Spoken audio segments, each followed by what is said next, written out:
Bismillahirrahmanirrahim. Assalamualaikum warahmatullahi wabarakatuh. Alhamdulillahirabbil alamin. Nahmadullaha hamdan syakirin, hamdan na'imin, hamdan yuafi ni'amahu wa yukafi'u mazidah. Ya Rabbana lakal hamdu kama yanbaghi li jalali wajhikal karimi wa azimi sultanik. Asyhadu an la ilaha illallah wa asyhadu anna sayyidana Muhammadar Rasulullah. Allahumma salli ala sayyidina Muhammadinil fatihi lima ughliqa wal khatimi lima sabaqa nasiril haqqi bil haqqi wal hadi ila siratikal mustaqim wa ala alihi haqqa qadrihi wa miqdarihil azim. Amma ba'du. Sebelum kita memulai kajian kita pada kesempatan kali ini, mari kita sama-sama membaca Al-Fatihah. Kita khususkan untuk penulis kitab, yaitu Al-Imam Al-Ghazali, dan seluruh para guru kita yang menyambungkan kita kepada Al-Imam Al-Ghazali, dan juga untuk kita semuanya dan seluruh keluarga kita. Semoga Allah Subhanahu wa ta'ala membukakan pintu makrifahnya, menganugerahkan ilmunya kepada kita, dan kemudian menganugerahkan kemampuan kepada kita untuk mengamalkan ilmu yang telah kita pelajari. Ala hadhihi niyya wa bikulli niyatin salihah wa ila hadratin nabiyil mustafa sallallahu alaihi wa alihi wasallam. Al-Fatihah. A'udzu billahi minasyaitonir rajim. Bismillahirrahmanirrahim. Alhamdulillahi rabbil alamin arrahmanir rahim maliki yaumiddin. Iyyaka na'budu wa iyyaka nasta'in. Ihdinas siratal mustaqim. Siratal ladzina an'amta 'alaihim ghairil maghdubi 'alaihim waladdallin. Amin. Jamaah yang dirahmati oleh Allah Subhanahu wa ta'ala, pada kesempatan kali ini kita akan melanjutkan kepada tema yang terakhir dari kitab Bidayatul Hidayah, yaitu bagian yang ketiga, Al-Qawlu fi adabis suhbati wal mu'asyarati ma'al khaliqi azza wa jalla wa ma'al khalqi, yaitu tema tentang adab bagaimana bersuhbah dan bagaimana bermuasyarah. Muasyarah berinteraksi, suhbah artinya menemani, ma'al khaliqi bermuasyarah berinteraksi, ma'al khaliqi bersama sang pencipta yaitu Allah Azza wa Jalla, wa ma'al khalqi dan berinteraksi bersama dengan al-khalq, ciptaan, yaitu manusia atau makhluk yang diciptakan oleh Allah Subhanahu wa ta'ala. Al-Imam Al-Ghazali mengatakan, i'lam anna sahibaka alladzi la yufariquka fi hadarika wa safarika wa naumika wa yaqdhatika bal fi hayatika wa mautika huwa rabbuka wa sayyiduka wa maulaka wa khaliquka. Ketahuilah, sesungguhnya temanmu yang tidak terpisah darimu, baik ketika engkau menetap, ketika engkau dalam perjalanan, ketika engkau tidur, ketika engkau sadar, bahkan di dalam kehidupanmu dan di dalam kematianmu, Dia adalah Tuhanmu dan juga Tuanmu, maksudnya rajamu, pemilikmu. Wa maulaka, maulaka artinya yang menolongmu, sang penolongmu, dan Dia juga adalah khaliquka, sang penciptamu. Jadi Allah Subhanahu wa ta'ala. Wa mahma dzakartahu fahuwa jalisuka, dan ketika engkau di setiap waktu mengingatnya, berzikir kepadanya, menyebutnya, baik itu dengan lisan atau dengan hati, fahuwa jalisuka, maka sesungguhnya Dia selalu menemanimu, tidak pernah meninggalkanmu, tidak pernah melupakanmu. Idz qala Allahu ta'ala, Allah Subhanahu wa ta'ala berfirman, ana jalisu man dzakaroni, aku adalah teman duduk dari orang yang mengingatku atau berzikir kepadaku. Artinya kita mengingat Allah kapan saja, itu Allah akan bersama kita. Tidak hanya dalam sholat. Jadi kalau sholat kita ingat Allah wajar. Lah ini sholat gak ingat Allah. Sudah pernah kita bahas kan? Kita sholat tidak ingat Allah. Kita sholat ingat sholatnya orang lain. Kita sholat ingat sholatnya orang lain, artinya tidak ingat kepada Allah. Jadi kalau di dalam sholat kita tidak bisa mengingat Allah Subhanahu wa ta'ala, di luar sholat jangan harap. Kemudian Al-Imam Al-Ghazali melanjutkan, wa mahman kasara qalbuka huznan ala taksirika fi haqqi dinika fahuwa sahibuka wa mulazimuka. Dan ketika ketika hatimu itu sedang jatuh atau rendah dalam kesedihan karena apa? Ala taksirika, karena kekuranganmu, fi haqqi dinika, atas hak agamamu, fahuwa sahibuka wa mulazimuka, maka Tuhanmu adalah temanmu yang selalu bersamamu. Idz qala Allah Ta'ala, karena Allah Subhanahu wa ta'ala berfirman di dalam hadis qudsi, ana indal munkasirati qulubuhum min ajli falau araftahu haqqa ma'rifatihi lattakhadtahu sahiba wa taraktan nasa janiba. Aku di sisi orang-orang yang hatinya sedang sedih, min ajli, karenaku. Maksudnya apa? Maksudnya Allah itu bersama dengan orang-orang yang sedih meratapi kesalahannya kepada Allah Subhanahu wa ta'ala. Falau araftahu, seandainya kamu mengetahui maksudnya mengetahui bahwa Allah Subhanahu wa ta'ala bersama dengan orang-orang yang bersedih karena kesalahannya, haqqa ma'rifatihi, dengan sebenar-benarnya pengetahuan, lattakhadtahu sahiba, sungguh engkau akan menjadikan Tuhanmu sebagai pendampingmu, wa taraktan nasa janiba, dan engkau akan meninggalkan seluruh manusia kalau tahu. Maka ini adalah hadis qudsi. Artinya apa? Artinya ketika seorang hamba itu mengetahui dan sadar bahwa Allah itu bersamanya, maka dia akan meninggalkan seluruh dunia, bahkan meninggalkan seluruh manusia. Dia tidak akan berpikiran kepada manusia, tapi berpikir kepada Allah Subhanahu wa ta'ala.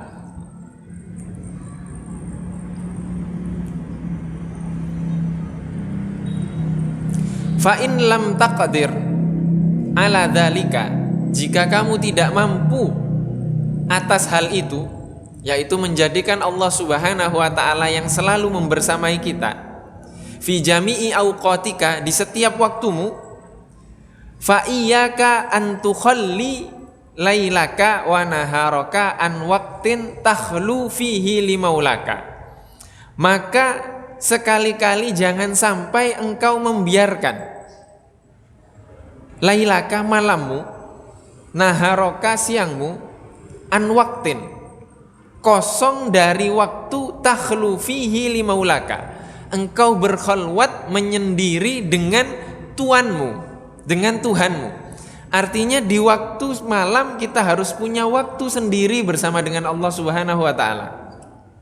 Di siang hari kita punya waktu sendiri untuk menyendiri bersama dengan Allah Subhanahu wa ta'ala. Kalau tidak bisa di setiap waktu. Kapan itu? Ya kalau siang, ya waktu sholat ada siang. Malam juga ada waktu sholat. Masa waktu sholat saja kita tidak bisa? Atau mungkin sholat kita tinggalkan? Terus kapan? Menyendiri bersama Allahnya kapan?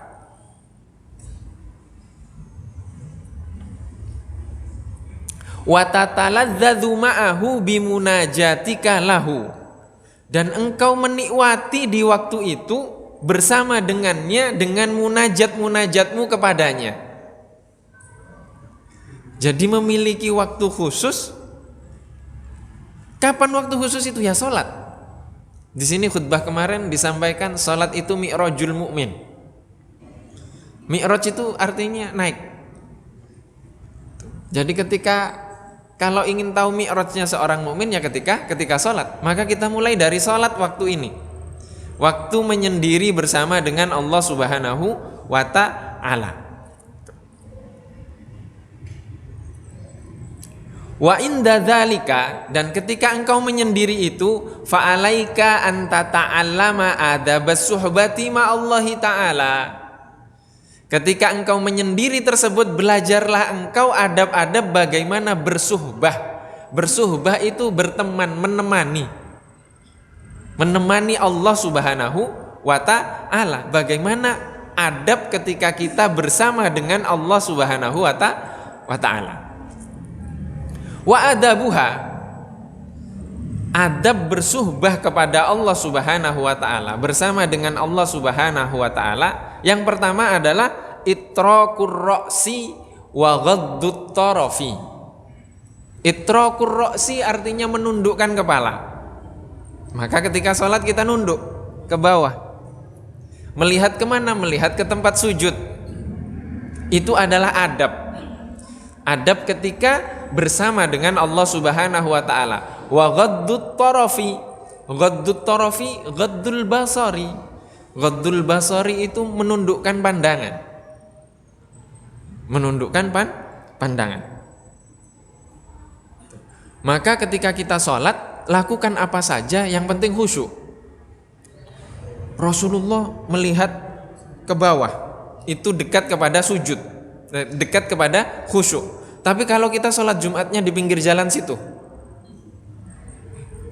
yang jalan siapa saja di situ. Kalau yang jalan itu yang membangkitkan kemarin kita manusia itu ada 4 sisi. Sisi seperti binatang ternak, seperti binatang buas, seperti apa lagi? Syaitan, dan sisi malaikat. Kalau yang binatang ternak ini yang mengganggu kan? Jadi yang membangkitkan ke binatang ternakan kita. Apa yang kita lakukan? Nunduk gini. Nunduk, mata masih terbuka.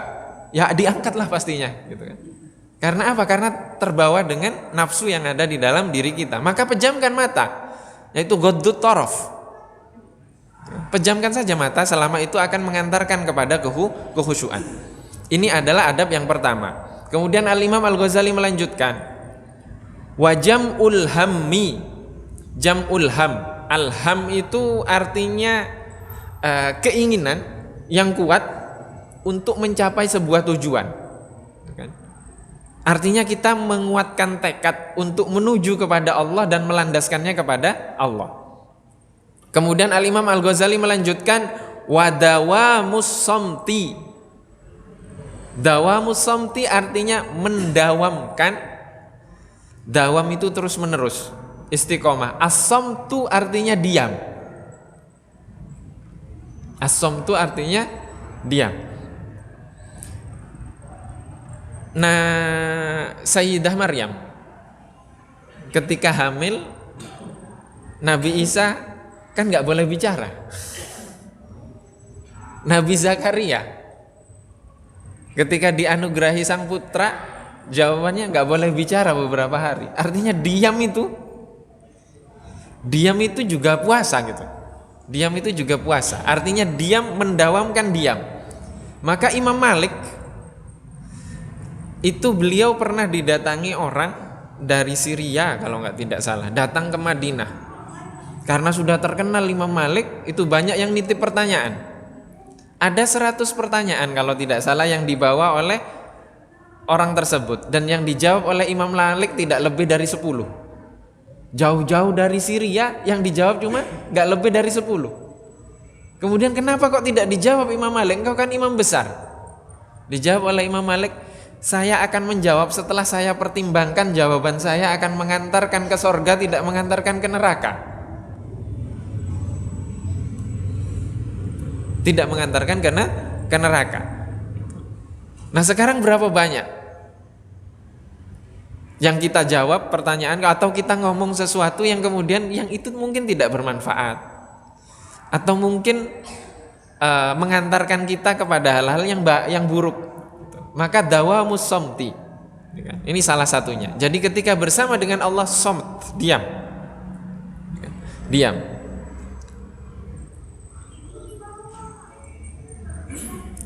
Kemudian Al-Imam Al-Ghazali melanjutkan, Wa sukunul jawarihi. Sukunul jawarihi artinya tubuh kita tenang. Tubuh kita tenang ketika bersama dengan Allah Subhanahu wa ta'ala. Wa mubadaratu al-amri. Mubadaratu al-amri artinya mensegerakan dalam melaksanakan perintah. Baik ini perintah yang wajib ataupun perintah yang sunnah. Kemudian Al-Imam Al-Ghazali melanjutkan wa ijtinabun nahyi, dan menjauhi larangan. Ini kembali kepada sebelumnya, yaitu melaksanakan perintah sudah dijelaskan di bagian pertama. Ijtinabun nahyi artinya menjauhi larangan, dijelaskan ke bagian dari buku ini yang kedua. Kemudian Al-Imam Al-Ghazali melanjutkan wa qillatul li'tiradi 'alal qadari. Qillah artinya sedikit, al-i'tirad artinya penentangan. Jadi sedikit menentang, atau maksudnya adalah tidak menentang, alal qadari atas takdir yang sudah ditetapkan oleh Allah Subhanahu wa ta'ala. Jadi tidak boleh menentang takdir, atau mengatakan takdir ini salah, itu tidak mungkin. Mustahil. Takdir itu salah, mustahil. Terus bagaimana bersikap? Mensikapi takdir. Mensikapi takdir itu ridho dan menerima. Loh, berarti kalau kita dizolimi kita menerima saja? Oh tidak. Kalau ada yang menzolimi, ada cara untuk menagih kezoliman tersebut. Di mana diaturnya? Di syariat. Di syariat. Di syariat itu diatur cara bagaimana mengambil hak yang diambil oleh orang lain. Dan ini pernah Al-Fakir ceritakan bahwa Sayyidina Ali itu memiliki pakaian perang. Pakaian perangnya dicuri oleh seorang Yahudi. Setelah dicuri, ketemu. Waktu itu Sayyidina Ali khalifah,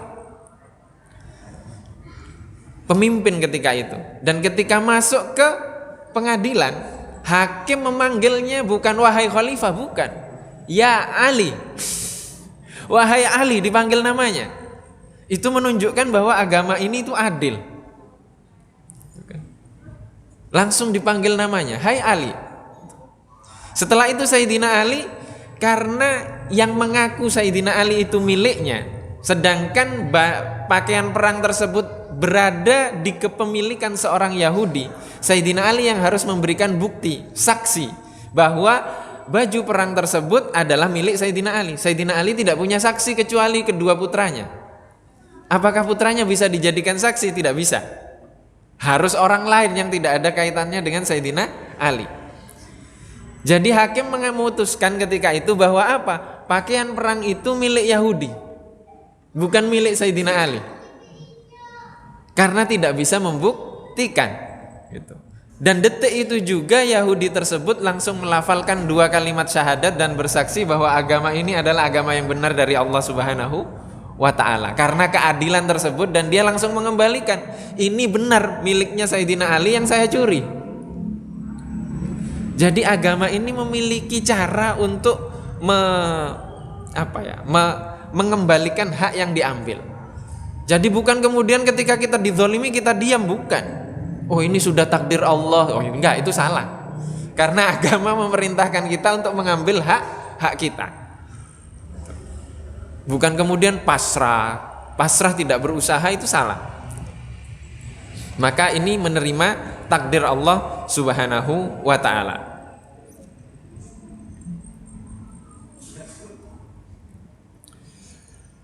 Kemudian Al-Imam Al-Ghazali melanjutkan, wa dawamuz zikri. Dawamuz zikri di sini mendawamkan zikir. Mendawamkan zikir dengan apa? Dengan lisan dan dengan hati.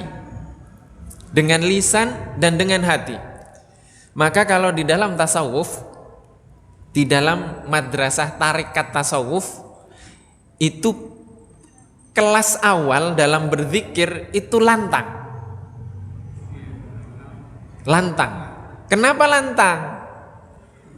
Lantang saja nggak ingat kepada Allah, gimana mau zikir tanpa suara? Nyenyak kita. Maka lantang dulu.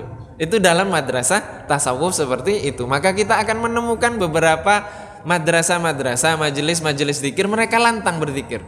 Baru nanti setelah dia dapat menghadirkan di dalam hatinya itu Allah Subhanahu wa taala, baru nanti diam. Itu zikirnya orang khusus. Dawamud dzikri, mendawamkan zikir. Ya, zikir dengan lisan dan zikir dengan hati. Kemudian Al-Imam Al-Ghazali melanjutkan, wa mulazamatul fikri. Mulazamatul fikri di sini melazimkan. Melazimkan itu terus-menerus berfikir. Berfikir kenapa? Karena Allah Subhanahu wa taala memberikan kita akal fikiran untuk digunakan. Di dalam Al-Qur'an, in kuntum ta'lamun, jika kalian mengetahui bagaimana dengan berfikir. La'allakum tatafakkarun, agar kalian berfikir. Artinya kita diberikan fikiran oleh Allah Subhanahu wa taala. Maka ada beberapa sahabat Rasulullah itu memberikan hidayah, itu banyak sebabnya. Ada yang sebabnya nggak masuk akal. Sebabnya tidak masuk akal artinya mukjizat. Waktu Fathu Makkah ada yang ngikuti Rasulullah bawa belati. Mau mengeluarkan belati, ini tawaf di Ka'bah, Rasulullah sedang tawaf, dia ngikutin di belakangnya, pura-pura Islam. Mau nusuk Rasulullah dari belakang. Setiap kali mau ngambil belatinya, Rasulullah noleh. Siapa yang ngasih tahu Rasulullah? Noleh. Akhirnya dimasukkan lagi. Sampai yang ketiga.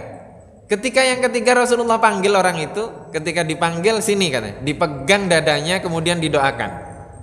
Tangan Rasulullah diletakkan ke dadanya kemudian didoakan oleh Rasulullah. Kata dia apa? Sejak itu dinginnya sampai sekarang masih terasa.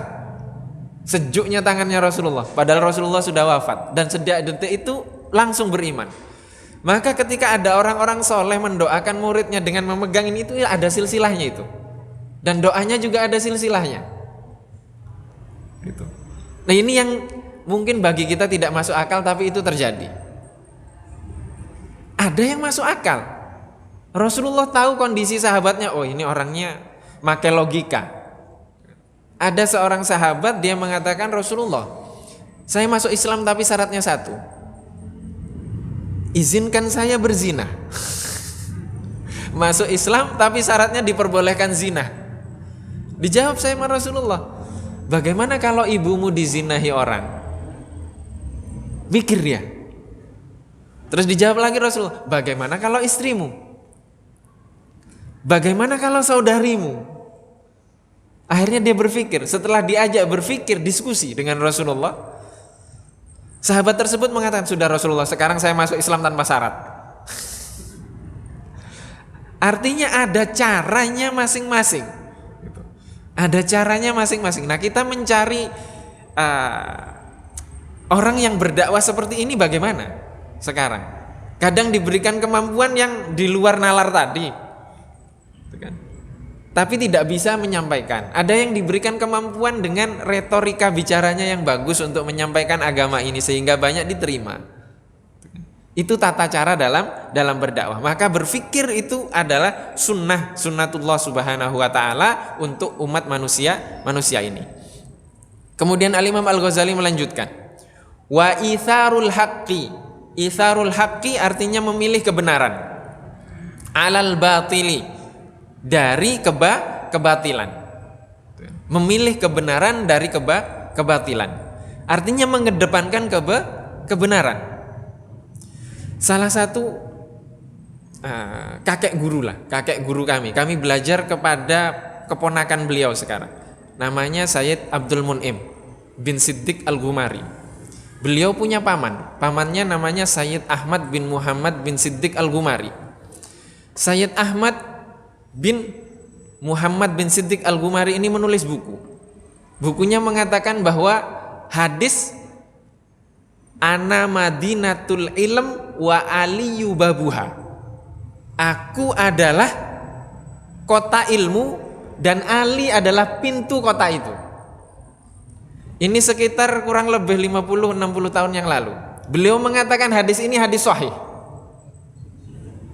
Hadis ini hadis sahih. Kemudian sejak itu Sayyid Ahmad bin Muhammad bin Siddiq Al-Ghumari ini dituduh Syiah. Kenapa? Karena Sayyidina Ali. Gitu kan? 6 bulan yang lalu, guru kami namanya Profesor Dr. Ahmad Mi'bad Abdul Karim mengatakan hal yang serupa di Masjid Al-Azhar.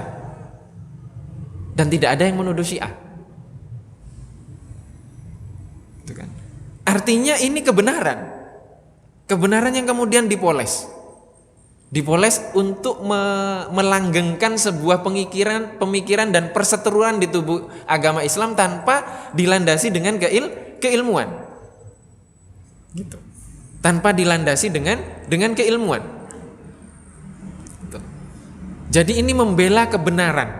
Kebenaran sesuai apa? Sesuai dengan disiplin ilmu yang dipelajari, memiliki jalurnya masing-masing. Gitu. Tidak kemudian dituduh dengan kepentingan. Dan itu sulit. Berjalan di jalur ilmu itu sulit. Sulit dan pasti akan banyak yang tidak suka, begini, begitu. Dan itu sudah banyak bukti-bukti terkait hal itu. Maka memilih kebenaran itu sulit. Memilih kebenaran itu sulit. Daripada mengedepankan kebatilan. Dan ini contohnya Rasulullah Shallallahu Alaihi Wasallam. Rasulullah Shallallahu Alaihi Wasallam di Makkah itu 13 tahun. 13 tahun sebelum diangkat menjadi Rasul, beriman semua akan kejujuran Rasulullah. Tapi setelah diangkat menjadi Rasul, tidak beriman. Kalau kita sih enak nyampaikan sekarang kan, oh Sayyidina Abu Bakar Isra Mi'raj kita percaya gitu kan. Kalau kita di masa itu, jangan-jangan kita jadi Abu Jahal atau jadi Abu Lahab. Na'udzubillah. Kalau sekarang ada pesawat, gampang kita melogikakan Isra dan Mi'raj tersebut. Tapi kalau di masa itu sulit. Di masa itu sulit sekali. Sulit sekali kecuali dengan kejernihan hati. Kemudian Al-Imam Al-Ghazali melanjutkan, wal iyasu anil khalqi. Iyas artinya memutus kehendak atau memutus pengharapan. Anil khalqi dari makhluk. Jadi jangan berharap ke makhluk. Jangan berharap ke makhluk. Kami punya guru. Guru ini profesional, tidak nampak. Dia seorang profesional di LSM, di ini banyak. Jadi beliau mengajarkan bahwa apa? Ketika menulis proposal dan mempelajari strategi itu harus detail dan jeli sekali. Tapi ketika sudah disampaikan, diajukan, itu sudah bukan urusan kita. Itu urusannya Allah Subhanahu wa taala mau diterima atau tidak proposal itu. Maka di sini apa? Tidak berharap kepada makhluk, tapi berharap kepada Allah Subhanahu wa taala. Jadi kalau berharap kepada makhluk ada yang kuat, tidak ada yang kuat. Yang kuat itu hanya Allah Subhanahu wa taala. Yang kuat itu hanya Allah Subhanahu wa taala. Maka kita harus berharap kepada Allah Subhanahu wa taala, tidak berharap kepada makhluk. Maka di sini banyak juga yang melakukan amalia, tapi tujuannya akhirnya bukan Allah. Berzikir, terus mengamalkan mengamalkan ini, mengamalkan itu gitu. Akhirnya ditampakkan hal-hal yang mungkin aneh-aneh gitu kan. Dan atau hajat dia sudah tercapai gitu kan. Artinya dia sampai kepada tujuannya Allah atau sampai kepada hajatnya?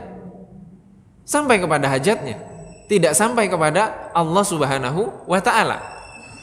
Saya tidak terbayang kalau misalkan kita yang dimi'rajkan oleh Allah Subhanahu wa taala, mungkin setelah sampai di Masjidil Aqsa bertemu dengan Nabi, kita nggak mau naik lagi.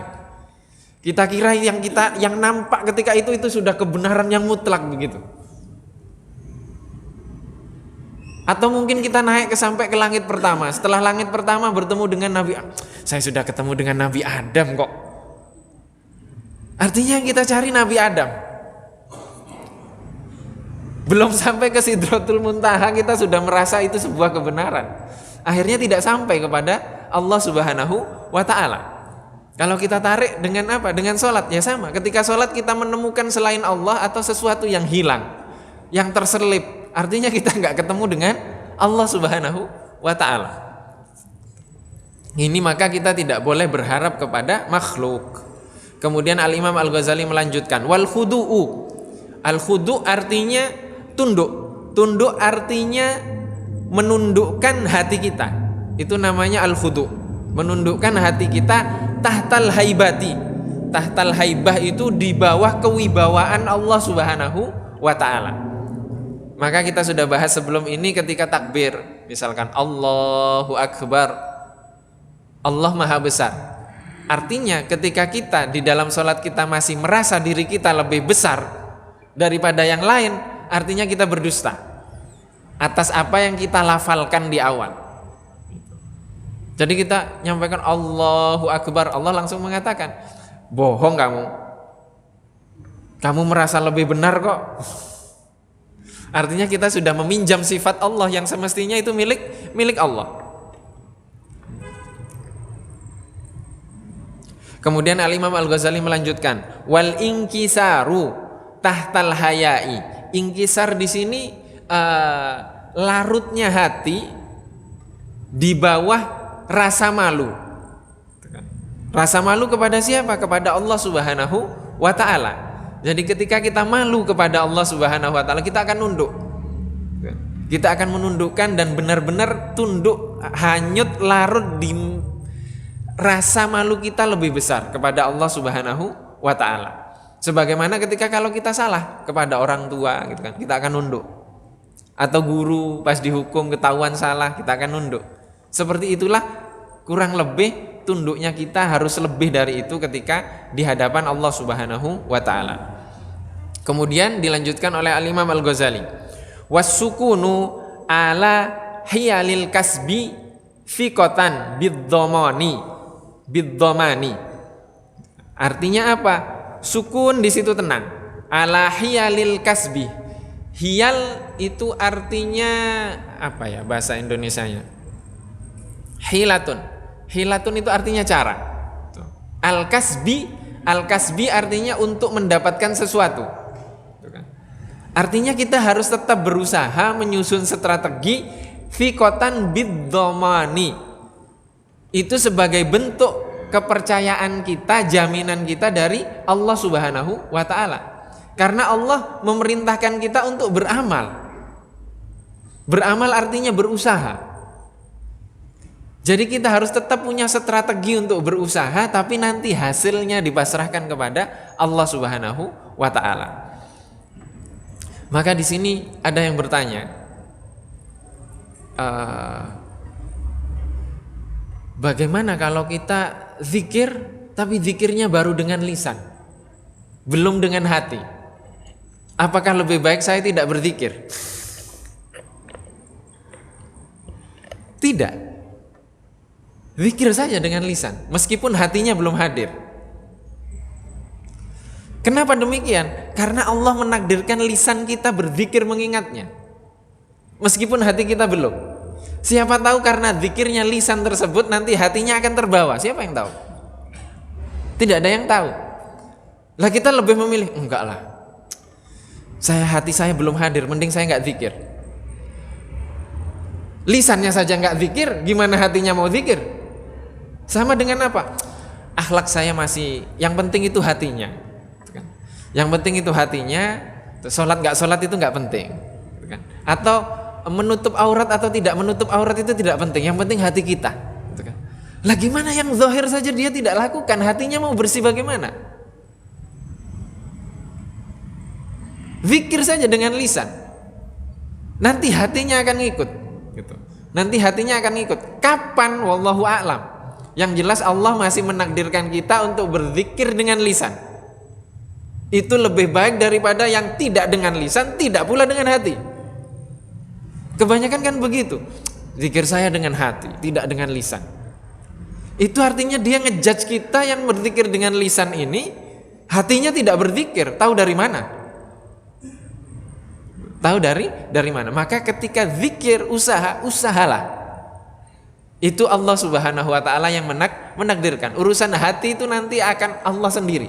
Allah yang akan merubah, Allah akan merubah. Gitu kan. Di awal memang sulit.